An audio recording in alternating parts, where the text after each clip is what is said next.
મિત્રો, એક અગત્યની ખેડૂતો માટે સબસિડીની જાહેરાત કરવામાં આવી છે.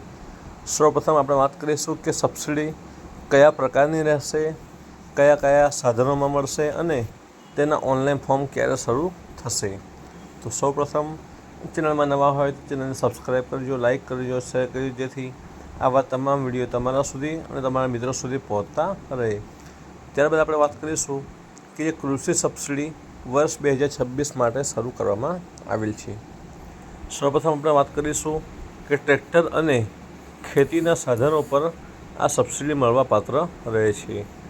ઓનલાઈન ફોર્મ ભરવાનો સમયગાળો તારીખ 24 ઓગસ્ટ 2026થી શરૂ થઈ ચૂક્યો છે અને તારીખ 7 સપ્ટેમ્બર 2026 સુધી તેના ઓનલાઈન ફોર્મ ભરવાના શરૂ છે. જો તમારે પણ ઓનલાઈન ઘરે બેઠા ફોર્મ ભરવા હોય તો અમારા વોટ્સઅપ નંબર છે 73 83 75 64 7383707564 એની ઉપર સંપર્ક કરી અને તમે ફોર્મ ભરાવી શકો છો. હવે આપણે આગળ વાત કરીશું કે કયા કયા સાધનોની અંદર અને કેટલી સબસિડી મળવાપાત્ર રહે છે.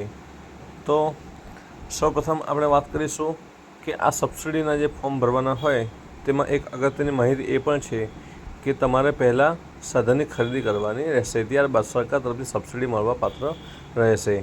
આપણે વાત કરીશું કે કયા કયા સાધનોની અંદર સબસિડી મળવાપાત્ર રહે છે. તો તમે સ્ક્રીન પર જોઈ શકો છો કે સબસિડી મળતા જે સાધનો છે તે અલગ અલગ પ્રકારે જોઈ શકો છો.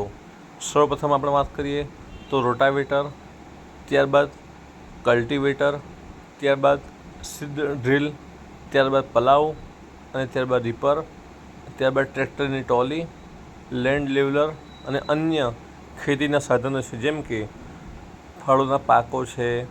ત્યારબાદ આપણે આગળ વાત કરીશું તો બોરવેલનું છે. ત્યારબાદ આગળ વાત કરીએ તો અલગ અલગ ફૂલોના, શાકભાજીના, પપૈયું વગેરે વગેરે, ટામેટાં. ત્યારબાદ આપણે વજન કાંટો.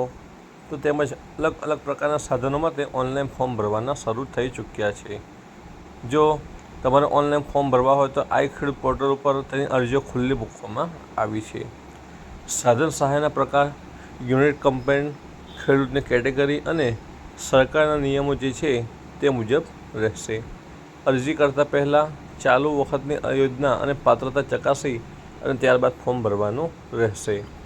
ફોર્મ ભર્યા પછી જે તે ખેતીવાડી અધિકારી તરફથી ડ્રો નક્કી થાય છે. ડ્રોમાં નામ આવે તેમને પૂર્વ મંજૂરી આપવામાં આવે છે. પૂર્વ મંજૂરી મળ્યા બાદ જે તે સાધનિક પુરાવો ઓનલાઈન અપલોડ કરવાના રહેશે અથવા ત્યાં ગ્રામ સેવક જોડે જમા કરવાના રહેશે. ડોક્યુમેન્ટ જમા કરાવ્યા પછી તમને એનો પ્રકારનો લાભ મળવાપાત્ર રહે છે. ફરી એકવાર ચેનલમાં નવા હોય તો ચેનલને સબસ્ક્રાઈબ, લાઇક અને શેર કરજો.